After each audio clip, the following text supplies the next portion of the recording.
یہ ایک political issue ہے. اسی حکومت کے بلوچستان سے ایک وزیر ہیں, اسی حکومت میں آج بھی وہ حکومت کا حصہ ہے, وہ اسی پارلیمنٹ لاجز میں آتے تھے, 2-2 3-3 درجن لوگوں کو باوردی اور اسلحہ کے ساتھ لوگوں کو لے کے آیا کرتے تھے, اور آج بھی وہ لے کے پھرتے ہیں. ان کو تو آپ پوچھتے نہیں. اگر آپ نے قانون کی اتنی عملداری کو یقینی بنانا ہے تو اپنے گھر سے شروع کریے. اور ان لوگوں کے پاس تو اسلحہ نہیں تھا, اور اگر اسلحہ نہیں تھا اور یہ اسلحے کے بغیر آئے ہیں, اگر ان کو کالعدم آپ نے قرار دیا تو یہ کس کا کام تھا کہ اس کالعدم جماعت کے خلاف کارروائی کرتے؟ یہ تو سرکار کا کام تھا. رانا صاحب, سرکار کا کام ہے, اگر انہوں نے پیلے کپڑے پہنے ہوئے تھے تو اس میں کیا قباحت ہے؟ نہیں دیکھیں نسیم صدیقی صاحب, اس میں 2 باتیں ہیں. پیلے کپڑے پہن کے آنا یہ کوئی ایسی بات نہیں جو آپ کہہ رہے. بات یہ ہے کہ وہ ان ایم این ایز کے مہمانوں کے طور پر آئے اور وہاں آ کر انہوں نے مشقیں شروع کر دیں, ایکسرسائز شروع کر دی. ٹھیک ہے نا, وہ کہتے ہیں کہ جی ایم این ایز کی پرائیویسی ہے, جو صرف اپوزیشن کے ایم این ایز کی پرائیویسی تو نہیں ہے نا, اور خواتین ایم این ایز بھی وہاں رہتی ہیں. وہ جس قسم کی ویڈیوز آئی ہیں منظر عام پر, جس قسم کی وہ ایکسرسائز کر رہے ہیں وہاں پہ, وہ تو لگ رہا ہے جیسے کسی لڑائی کے اوپر, جنگ کے اوپر کی جانے کی تیاری کر رہے ہیں. تو یہ چیزیں جو ہے نا, ان کو کوئی بھی کرے, وہ صحیح کہا اعجاز صاحب نے کہ خواہ وہ حکومتی کوئی منسٹر ہو یا ایم این اے ہو یا اپوزیشن کا, جو کوئی بھی اس طرح لے کر جائے پارلیمنٹ لاجز کے اندر, وہ اس کی اجازت نہیں ہونی چاہیے.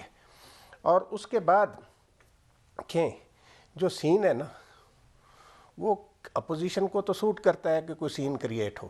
حکومت کا اور انتظامیہ کا کام ہوتا ہے کہ معاملات کو کوشش کرے, خوش اسلوبی سے طے کرے, اور میں سمجھتا ہوں کہ اس دن وہ کوشش کرتے رہے. لیکن اپوزیشن کی اسٹریٹجی بھی یہ تھی کہ ہم نے کوئی نہ کوئی واقعہ بنانا ہے. ویڈیو بھی اس سے پہلے آئی تھی جس میں انہوں نے کہا تھا کہ ہماری پوری تیاری انصار الاسلام کی طرف سے بھی. ہاں, انہوں نے کہا کہ جی ہم آئے ہیں. دیکھیں یہ تو کیا سچویشن کو آپ بھی سمجھتے ہیں کہ پرائم منسٹر صاحب گرم کر رہے ہیں, جس طرح انہوں نے کراچی میں تقریر کی؟ اچھا, ایک تو اردو زبان پہ بڑی بات ہو رہی ہے, ہم تو اردو دان ہیں, پھر ہماری بھی زبان کبھی کبھار پھسل جاتی ہے. کیا وہ یہ واقعی اتنا بڑا ایشو ہے؟ نہیں دیکھیں, میں آپ کو عرض کروں, ان باتوں کو نا ہم لوگ زیادہ سیریس لینا شروع ہو گئے ہیں. اچھا, سیاست میں یہ بہت کچھ چلتا ہے. یہ کوئی پاکستان میں آج سیاست میں یہ چیزیں شروع نہیں ہوئیں. آپ پاکستان کی پچھلی 72 سال کی ہسٹری دیکھیں کہ ایون جب انگریزوں کے خلاف جدوجہد ہو رہی تھی, تحریک پاکستان تھی, اس وقت قائد اعظم کے بارے میں جو مخالفین پاکستان تھے وہ کیا کچھ کہتے تھے. اور پھر بھٹو صاحب کے دور میں خود بھٹو صاحب اپنے سیاسی مخالفین کے بارے میں کیا زبان استعمال کرتے تھے, اور ان کے جو مخالفین تھے پی این اے والے, وہ بھٹو صاحب اور ان کے دوسرے لیڈروں یہ کے میں بارے میں. ساری تفصیل آپ سے پوچھوں گا. ذرا اطہر کاظمی صاحب نے ہمیں لندن سے جوائن کیا. اطہر کاظمی صاحب بہت شکریہ, سینئر جرنلسٹ ہیں. یہ بتائیے گا کہ بڑی خبریں آ رہی ہیں کہ پچھلے دنوں علیم خان اور نواز شریف کی 3 گھنٹے طویل ملاقات ہوئی ہے. کوئی ایسی ملاقات ہوئی ہے, اور وہاں پہ سیاست کی کیا کھچڑی پک رہی ہے, بتائیں ذرا. دیکھیں, اوبیسلی جب سے علیم خان صاحب آئے ہیں مختلف خبریں آ رہی ہیں, لیکن نہ ہی علیم خان صاحب نے اس کے حوالے سے کوئی کنفرمیشن دی ہے, نہ ہی شریف خاندان نے ڈائریکٹلی اس کے اوپر کوئی کامنٹ کیا ہے. سورس سے مختلف لوگ اس کو کوٹ کر رہے ہیں. علیم خان کے اپنے جو ان کے ترجمان ہیں, انہوں نے ایک ٹی وی چینل کے اوپر آ کے یہ بات بھی کہی کہ جی وہ نجی دورے پہ گئے ہیں اپنے بچوں سے ملنے, کسی قسم کا کوئی سیاسی دورہ نہیں ہے. لیکن اس موقع کے اوپر اگر علیم خان صاحب لندن میں موجود ہیں, اور اس وقت جو صورتحال ہے جہانگیر ترین صاحب کی لندن میں موجود ہیں, تو یقیناً کوئی نہ کوئی وجہ تو ہوگی. لیکن ابھی تک براہ راست دونوں پارٹیز نے کنفرم نہیں کیا اس نیوز کو. اچھا, تو جہانگیر ترین صاحب کے ساتھ کوئی ملاقات ہوئی علیم خان صاحب کی؟ نہیں, جہانگیر ترین صاحب کے جو اپنا ان کا گروپ ہے اس میں اون چودھری صاحب نے بھی کہا ہے کہ جی جہانگیر ترین صاحب سے ان کی کسی قسم کی کوئی ملاقات نہیں ہوئی, اور وہ جو ہے ہو سکتا ہے کہ کیا پتہ میاں صاحب کے ساتھ ملاقات کی ہو انہوں نے, لیکن ہمیں اس چیز کا نہیں معلوم, ہم اس چیز میں آن بورڈ نہیں ہیں. اطہر کاظمی, آپ کس طرح دیکھ رہے ہیں سیاست کو؟ وہاں پہ نواز شریف صاحب بیٹھے ہوئے, فل ایکٹیو ہے پولیٹکس کے اندر, نو کانفیڈنس کا جو معاملات چل رہے ہیں, کیا وہاں سے بھی کچھ چیزیں مینج ہو رہی ہیں؟ دیکھیں, اوبیسلی نون لیگ میں آپ کو پتا ہے کہ اہم فیصلے میاں نواز شریف صاحب ہی کرتے ہیں, اور اگر کسی شخص کی یہ خواہش ہے کہ وہ نون لیگ کے ساتھ چلے تو میرے خیال میں اس کی پرائیورٹی یہی ہوگی کہ وہ نواز شریف صاحب سے ڈائریکٹلی ڈیل کریں. آلدو کہ شہباز شریف صاحب مسلم لیگ نون کے صدر ہیں, لیکن ہمیں پتا ہے کہ نون لیگ کے اندر کرتا دھرتا میاں صاحب ہی ہیں, اور وہ لندن میں موجود ہیں. اور اسی وجہ سے جب بھی کوئی سیاست کے اندر گرمی سردی آتی ہے تو ایک دم سے لندن کا ذکر شروع ہو جاتا ہے اور میاں صاحب کا ذکر شروع ہو جاتا ہے, کیونکہ وہ اکثر چیزوں کو یہیں سے کنٹرول کرتے ہیں. اطہر کاظمی صاحب، آپ نے پاکستان میں بھی صحافت کی ہے، لندن میں بھی بڑے عرصے سے صحافت کر رہے ہیں، یہ جو آج کل معاملات نو کانفیڈنس والے چل رہے ہیں، آپ انہیں کس رخ پہ جاتے ہوئے دیکھتے ہیں؟ دیکھیں obviously سیاست ہے، اس میں پریڈکٹ کرنا تو مشکل ہوگا، لیکن ابھی تک کی جو صورتحال ہے مجھے نہیں لگتا کہ دونوں پارٹیاں کوئی 100% وہ کنفرم ہے کہ ہم جیت جائیں گے، نہ اپوزیشن اور نہ ہی حکومت۔ آج مولانا صاحب نے خود بھی پریس ٹاک کے اندر کہا کہ اس کے اندر جیت بھی ہو سکتی ہے، ہار بھی ہو سکتی ہے، آلدو کہ حکومت بار بار یہ کہہ رہی ہے کہ ہم جیتیں گے، ہمیں کسی قسم کا مسئلہ نہیں ہوگا، لیکن دوسری طرف اس طرح کی بھی باتیں ہو رہی ہیں کہ اپنے اراکین کو ووٹ نہیں ڈالنے دیا جائے گا، ان کو روکا جائے گا۔ تو جس طرف چیزیں بڑھ رہی ہیں مجھے لگتا ہے کہ فی الحال جو پوزیشن ہے، جن لوگوں سے میری بات ہوئی، جو میرے ذرائع ہیں، مجھے لگتا ہے کہ فی الحال حکومت کی پوزیشن سٹرونگ ہے، لیکن چیزیں بڑی تیزی سے تبدیل ہو سکتی ہیں۔ آپ کو بھی اس چیز کا اندازہ، آپ خود اسلام آباد میں بیٹھے ہیں، لیکن فی الحال یہی لگتا ہے کہ خان صاحب سروائیو کر جائیں گے۔ خان صاحب سروائیو کر جائیں گے۔ ناظرین، یہاں پہ ایک چھوٹی سی لیتے ہیں بریک کے بعد دوبارہ حاضر ہوتے ہیں۔ Welcome back. اعزاز، اس دن آپ نے دیکھا تھا کہ جب پریس کانفرنس ہو رہی تھی، ہم لوگ بڑی باڈی لینگویج کی بھی بات کرتے ہیں، ہماری اسپیشلٹی بنتی چلی جا رہی ہے۔ آپ نے اس دن جس طرح زرداری صاحب 3 گھنٹے لیٹ آئے، اس میں کوئی خاص وجہ تھی یا ان کی آپس کی انڈرسٹینڈنگ نہیں ہو پا رہی تھی کہ غلط ٹائمنگ پہ انہوں نے اعلان کیا ہے، اور آپ آگے کیا دیکھ رہے ہیں کہ کیا اسٹریٹجی ہوگی اپوزیشن کی؟ میرے خیال میں نسیم بھائی، جو اس دن باڈی لینگویج تھی، اس میں سب سے زیادہ جو کانفیڈنس نظر آ رہا تھا وہ آصف علی زرداری صاحب کی باڈی لینگویج میں نظر آ رہا تھا۔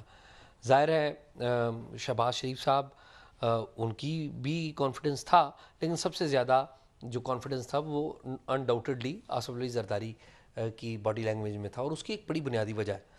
اس کی بنیادی وجہ یہ ہے کہ اس وقت اگر کسی جماعت کو یا کسی اینٹی کو اس نو کانفیڈنس موو میں اپوزیشن کی کسی اینٹی کو سب سے زیادہ فائدہ حاصل ہو رہا ہے تو وہ پاکستان پیپلز پارٹی ہے۔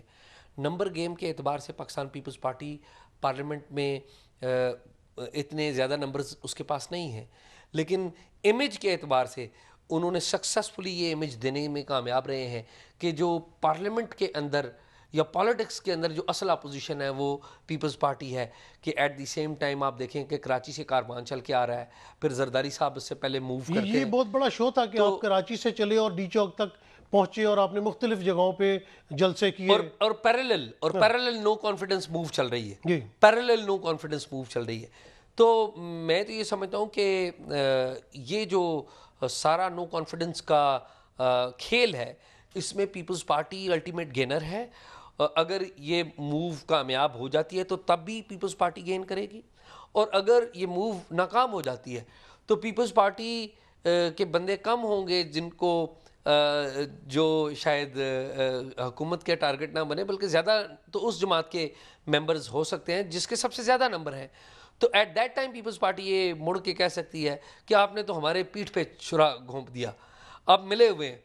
تو اس وقت جو میں یہ ذاتی طور پہ سمجھتا ہوں کہ جو پیپلز پارٹی نے جو اپنے پتے کھیلے ہیں وہ بڑے ٹائملی کھیلے ہیں، اور اس نے میں کھلے دل سے کہوں گا کہ نون لیگ کو کافی حد تک ڈیمیج کیا۔ ہمیں یہاں پہ سینئر صحافی سلیم بخاری صاحب نے جوائن کیا ہے۔ سلیم بخاری صاحب، جوائن کرنے کے لیے بہت شکریہ۔ سر، یہ بتائیں کہ پنجاب میں اس وقت کیا چل رہا ہے؟ کیا آپ کو لگتا ہے کہ یہاں پہ مرکز میں جو ہے وہ عمران خان صاحب سروائیو کر جائیں گے، لیکن انہیں بزدار صاحب کی قربانی دینی پڑے گی؟ دیکھیے، جو کچھ پنجاب میں ہو رہا ہے، اس کو اگر آپ کسی بھی انداز سے اس کا انالیسس کر کے دیکھیں تو آپ کو پتہ چلے گا کہ پی ٹی آئی کے اندر کی توڑ پھوڑ جو ہے وہ پنجاب میں اپنی بدترین صورتحال میں موجود ہے۔ آپ اندازہ کریں کہ پہلے تو جہانگیر ترین خان صاحب کا گروپ جو ہے وہ پورا بغاوت کا علم بلند کر چکا ہے۔ اس کے بعد علیم خان صاحب، جس کا رول پی ٹی آئی میں اور خاص طور سے پنجاب میں آپ رول آؤٹ نہیں کر سکتے، انہوں نے فائنانس بھی کیا، انہوں نے اس کے لیے بہت محنت بھی کی، وہ بھی پارٹی سے باہر ہے۔ پھر ایک چھینا گروپ بن گیا ہے، پھر ایک اور پارٹی کے اندر آلریڈی 3 گروپ اور موجود تھے، جس میں چودھری سرور گروپ ہے، جس میں پرویز الہی گروپ ہے۔ تو جب یہ حال ہوگا پارٹی کا ایک اتنے بڑے صوبے میں، جس کے بارے میں کہا جاتا ہے کہ governing Punjab is governing 2/3 of Pakistan, تو مجھے بتائیں اس کیسے ہو سکتا ہے کہ اس کے اثرات جو ہے وہ سینٹر میں نہ جائے؟ تو میرا ذاتی خیال یہ ہے کہ پی ٹی آئی کو سب سے زیادہ بجائے اس کے کہ وہ لفظوں کی جنگ جو ہے وہ شروع کریں مختلف پارٹیوں کے ساتھ، سب سے پہلے اپنی اندر کی توڑ پھوڑ جو ہے اس کو سنبھالنا ہوگا، ورنہ بہت نقصان ہوگا خان صاحب۔ سلیم بخاری صاحب، یہ بتائیے گا کہ آپ کے پاس کوئی اطلاعات ہیں کہ پچھلے دنوں علیم خان اور نواز شریف کی ملاقات ہوئی ہے یا علیم خان اور جہانگیر ترین صاحب کی لندن میں ملاقات ہوئی ہے؟ بھائی صاحب اب اس کے بارے میں اندازے لگانے کا تو کوئی فائدہ ہی نہیں ہے نا، یہ تو پروو ہو چکا ہوا ہے. آپ دیکھیے نا جو لندن سے خبریں آ رہی ہیں وہ باقاعدہ جیو چینل کے جو مرتضی شاہ صاحب ہیں، مطلب آپ یہ نہیں کہہ سکتے کہ انہوں نے کوئی جھک مار دی ہے. یہ ملاقات ہوئی ہے اور اس نے تو یہ بھی کہا ہے کہ اس سے پہلے یہاں سے جاتے ہوئے وہ شہباز شریف صاحب سے مل کے گئے ہیں. تو کسی بھی سورس نے یا کسی بھی جو نمائندہ ہو علیم خان صاحب کا، انہوں نے اس کو ڈینائی نہیں کیا ہے. تو یہ جو ہے نا، اور اگر ڈینائل ہے بھی تو وہ بالکل لفظی ڈینائل ہے. حقیقت حال یہی ہے کہ یہ ملاقاتیں ہو رہی ہیں، اور یہ بھی صحیح ہے کہ علیم خان صاحب کافی نالاں تھے. جو سلوک ان کے ساتھ ہوا، انہیں نیب نے گرفتار کیا، اس کے بارے میں ان کا یہ ماننا ہے کہ یہ پرائم منسٹر کے اشارے کے بغیر نہیں ہوا ہے. تو یہ تو صورتحال بالکل واضح ہے. میرے خیال سے اس کے لیے گیس ورک کرنے کی ضرورت نہیں ہے. سلیم بخاری صاحب، ماشاءاللہ آپ کا بہت تجربہ ہے، آپ نے بہت ساری حکومتیں آتی اور جاتی دیکھیں. آپ کا کیا تجزیہ کہتا ہے، تجربہ کہتا ہے یہ جو آنے والی ووٹ آف نو کانفیڈنس کی موو ہے، اس میں حکومت کو شکست ہو سکتی ہے؟ دیکھیے گزارش یہ ہے کہ ابھی تک کوئی ایسا سٹرونگ پریسیڈنٹ نہیں تھا سوائے ایک کے، جو اسکندر مرزا کے دور میں ہوا تھا اور وہ کامیاب ہوئی تھی چودھری گڑھ کے خلاف. اور کوئی روایت نہیں ہے جو بے نظیر کے خلاف ہوئی تھی وہ بھی کامیاب نہیں ہوئی. جو ایک بالکل جس کی اپنی کوئی کانسٹیٹوئنسی نہیں تھی، شوکت عزیز صاحب، ان کے خلاف ہوئی وہ بھی کامیاب نہیں ہوئی. لیکن عمران خان صاحب جس قسم کے فیصلے کر رہے ہیں، جس قسم کی زبان استعمال کر رہے ہیں، جس طرح ان کے وزیر مشیر ان کو مس گائیڈ کر رہے ہیں اور all is well in the state of Denmark کی خبریں دے رہے ہیں، اس سے نقصان کا احتمال ہے. آپ مجھے بتائیے کہ کبھی آج تک آپ نے سنا کہ ووٹ آف کانفیڈنس یا vote of no confidence move ہوا ہو اور اسپیکر صاحب کے اختیارات جو ہیں وہ اتنے بنا دیے جائیں کہ وہ جس کو چاہے وہ ووٹ دے گا، جس کو چاہے وہ نکال کے سجن عام کے تحت باہر پھینک دے گا؟ کبھی آپ نے سنا یہ ساری جھک بازی جو ہے نا، یہ وہ سارے اسپوکس پرسن کی جو فوج ہے وہ کروا رہے ہیں خان صاحب سے. خان صاحب کو بہت احتیاط سے کام لینا ہے، ورنہ ان کو نقصان اگر ہوا تو بائی ڈیفالٹ ہوگا، اپوزیشن کا کمال نہیں ہوگا. بائی ڈیفالٹ ہوگا نقصان. رانا صاحب، جس طرح سلیم بخاری صاحب نے کہا کہ اسپیکر کے اختیارات کو عجیب و غریب طریقے سے ڈسکس کیا جا رہا ہے، وہ جو 63A کلاز ہے، آپ کیا کہتے ہیں اس کے بارے میں کہ کیا وہ امپلیمنٹ ہو سکتی ہے اور اسپیکر اس طرح روک سکتا ہے کسی کو اسمبلی میں آنے کے لیے یا ووٹ دینے کے لیے؟ دیکھیں نسیم صدیقی صاحب، میں نہیں سمجھتا کہ یہ وزیر اعظم کے کون سے مشیر ہیں جو ان کو اس طرح کے مشورے دے رہے ہیں. یہ اس بارے میں وہی مشیر ہیں جو روز ٹی وی پہ آئے ہوتے ہیں. آئین جو ہے نا بالکل واضح ہے کہ آپ جب تک وہ ممبر جو ووٹ دینے آ رہا ہے، آپ اس کو ووٹ دینے سے نہیں روک سکتے. اور جب وہ ووٹ دے گا، اس کے بعد پارٹی ہیڈ اور سپیکر جو ہیں وہ اس کے بارے میں ریفرنس جو ہے، اپنا ڈیکلریشن جو ہے وہ چیف الیکشن کمشنر کو بھجوا دیں گے. الیکشن کمیشن نے اس پہ 30 دن میں فیصلہ کرنا ہے. تو اس سے پہلے جو ان کا ووٹ ہوگا، مجھے نہیں اس تشریح کی جو آئین کی تشریح کر رہے ہیں حکومتی ماہرین، میں بھی قانون کا ایک ادنا طالب علم ہوں، میں یہ سمجھنے سے قاصر ہوں کہ وہ کیسے یہ کہہ رہے ہیں کہ اسپیکر صاحب جو ہیں وہ کہہ دیں گے کہ ان کا ووٹ کاؤنٹ نہیں ہوتا. تو میں سمجھتا ہوں کہ یہ جو مشورہ دیا جا رہا ہے پرائم منسٹر صاحب کو، یہ کوئی صحیح مشورہ نہیں ہے. اور اگر حکومت کے پاس اپنے نمبر پورے ہیں، ان کے اپنے جو ممبر ہیں وہ انٹیکٹ ہیں، اتحادی انٹیکٹ ہیں، تو پھر حکومت کو کس بات کا خدشہ ہے؟ دیکھیں، یہ اتحادی ساتھ ہیں یا اپنے بندے ساتھ ہیں، یہ ابھی کوئی پکی بات تو نہیں ہے نا. بات یہ ہے سیدھی پرائم منسٹر صاحب کو نا یہ وقت آ گیا ہے کہ وہ فیصلے کریں. معاملات لٹکانے سے حل نہیں ہوں گے. آپ کو میں بتاؤں، کب سے ساری دنیا کہہ رہی ہے پنجاب پاکستان کا سب سے بڑا صوبہ ہے، وہاں پہ آپ نے ایک ایسا وزیر اعلیٰ بنایا جس کی 3.5 سال کی پرفارمنس آپ کے بھی سامنے ہے، پورے صوبے کے بھی سامنے ہے، قوم کے بھی سامنے. تو اگر آپ اس طریقے سے فیصلے کریں گے تو پھر اس کا ابھی یہ میں آپ کو بتاؤں، یہ سارے کا سارا جو ملبہ ہے نا نو کانفیڈنس کا، یہ پرائم منسٹر پر چیف منسٹر پنجاب کی وجہ سے پڑا ہے. وہ کیوں؟ یہ سارے لوگ چیف منسٹر پنجاب سے نالاں ہیں. تو عمران خان کو نہیں پتا اس بات کا؟